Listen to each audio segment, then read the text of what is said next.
Сәлеметсіздер ме, құрметті көрермендер, каналымызға қош келдіңіздер.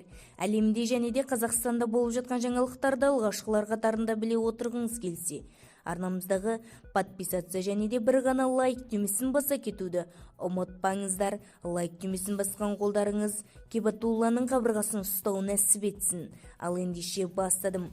Шымкентте мешіт ұстазы балаларды таяқпен тәрбиелеген.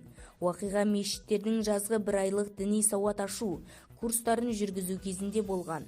Балалардың көгала денесі түсірілген видеода өздерін Рүстем деген медресе ұстазының Құран аяттарын жаттамаған үшін ұрғанын айтады. Жеткіншектердің айтуынша, медресе үйде орналасқан. Уақиға Шымкент қаласында болған. Түркістан облысы Сарыағаш ауданының тұрғындары ағалы інілі Сейтқожа, Есенқожа, Ешмұратовтар өз ұлдары Батырхан және де Алиханға сыныптасы Таспау Сәлимай мешітінің ұстазы Рүстем Асқаровқа үй жағдайында дін сабақ беруді өтінеді.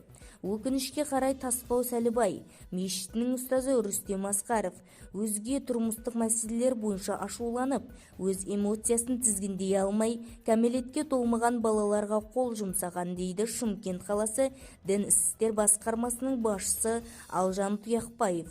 Діни істер басқармасының айтуынша, біріншіден уақиға медреседе болмаған.